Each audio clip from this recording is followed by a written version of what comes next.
கிறிஸ்துவுக்குள் அன்பான அன்பு உள்ளங்களை மீண்டுமாய் ஒரு புதிய வாக்குத்தத்தத்தோடு இந்த நாளிலும் உங்களை நான் சந்திப்பதில் நான் மிக்க மகிழ்ச்சி அடைகிறேன். இந்த நாளிலும் 12ஆம் தேதி அக்டோபர் மாதம் 2025ஆம் ஆண்டு கர்த்தராகிய இயேசு கிறிஸ்துவின் நாமத்திலே உங்களை நான் மீண்டுமாய் வாழ்த்துவதில் மகிழ்ச்சி உண்டாவதாக. இன்றைய நாளில் நாங்கள் வேத தியானத்திற்கு எடுத்துக்கொண்ட பகுதி சங்கீதம் 128வது அதிகாரம் 1வது வசனத்தை வாசிக்க கேட்போமாயிருந்தால், கர்த்தருக்கு பயந்து அவர் வழியில் நடக்கிற மனுஷன் எவனோ அவன் பாக்கியவான் என்று சொல்லி இந்த நாட்களிலே சொல்லப்படுவதை பார்க்கிறோம்.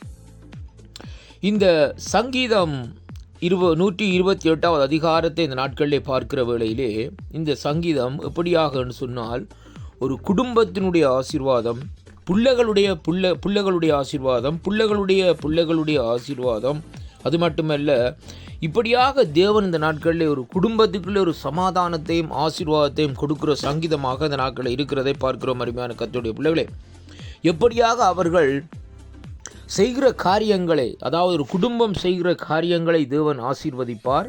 அது மட்டுமல்ல, அவருடைய மனைவி, பிள்ளைகள் எல்லாரையும் இந்த நாட்களிலே தேவன் இந்த நாட்களிலே ஆசீர்வதித்து செழிக்க பண்ணுகிறதை அங்கே இந்த சங்கீதம் 128 நாங்கள் பார்க்கக்கூடியதாக இருக்கிறது. அதனால் முதலாவது வசனத்தில் இந்த நாட்களில் சொல்லப்படுகிற காரியம், கர்த்தருக்கு பயந்து அவருடைய வழிகளிலே நடக்கிறவன் எவனோ அவனுக்கு தான் இந்த ஆசீர்வாதங்களை சுதந்திரித்துக் கொள்ள முடியும் என்பதை தான் இந்த வார்த்தை சொல்லுகிறதை பார்க்கிறோம். அருமையான அன்பு பிள்ளைகளே, இன்றைக்கு உலக ஆசீர்வாதங்களை நாங்கள் திரும்பி பார்ப்போமா இருந்தால், உலகத்திலே அநேக ஐஸ்வர்யவான்கள் இருக்கிறார்கள், கோடீஸ்வரர்கள் இருக்கிறார்கள். ஆனால் அவர்களுக்குள்ளே தேவனை அறிகிற அறிவில்லை. அவருடைய ஓட்டம் முழுக்க பணம் பணம் பணம் என்று சொல்லி பொருளை சம்பாதிப்பதற்கு தான் இந்த நாட்களை ஓடிக்கொண்டிருக்கிறார்களே ஒழிய, தேவனுடைய ராஜ்யத்துக்காகவோ தேவனை சந்திக்க வேண்டுமென்ற நோக்கத்திலேயோ தேவனுக்கு பயப்பட வேண்டிய நோக்கத்திலேயோ அந்த நாட்களில் செயல்படுவது ரொம்ப ரொம்ப குறைவாக இருக்கிறது. அருமையான கர்த்தருடைய பிள்ளைகளே, எல்லா ஐஸ்வர்யங்களை குறித்து நான் சொல்லவில்லை. ஒரு சில ஐஸ்வர்யான்கள் இந்த நாட்களில் எப்படியாக சம்பாதிக்கிறார்கள் என்று சொன்னால், அதாவது எப்படி என்றால், ஒரு நேர்மையான வழியிலே சம்பாதிக்காதபடி குறுக்கு வழியிலே இந்த நாட்களை பணத்தை சேர்த்து வைக்கிறதை பார்க்கிறோம். அருமையான கர்த்தருடைய பிள்ளைகளே, அதைத்தான் இந்த இடத்திலே நாங்கள் பார்க்கிறோம். ஆனால் இங்கே வேதம் சொல்லுகிறது, கர்த்தருக்கு பயந்து நடக்கிறவன் ஒரு நாளும் இந்த நாட்களிலே தன்னுடைய சம்பாத்தியத்தை குறுக்கு வழியிலே இந்த நாட்களிலே செயல்படுத்த மாட்டான். தன்னுடைய எந்த காரியங்களாக இருந்தாலும் இந்த நாட்களில் என்ன செய்வான்?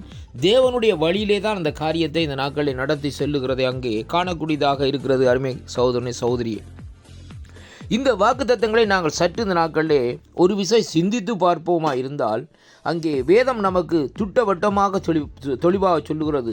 முதலாவது அந்த வசனத்திலே முதலாவது வரி சொல்லுகிறது, கர்த்தருக்கு பயப்படுகிற பயம் இந்த நாட்களிலே அவர்களுக்குள்ளே இருக்க வேண்டும். அவர் எந்த மனுஷனாக இருக்கலாம், அருமையான அன்பு பிள்ளைகளே, எந்த வயசாக இருக்கலாம், அவர்கள் முதலாவது கர்த்தருக்கு பயப்படுதலே தான் இந்த நாட்களிலே அவர்களுடைய வழிகள் அங்கே தேவன் சுபைப்படுத்துகிறவராய் இருக்கிறார். அவர் வழிகளிலே நடக்கிறவன் அவனோ அவன் பாக்கியவான் என்று சொல்லி இந்த நாட்களில் சொல்லப்படுகிறது.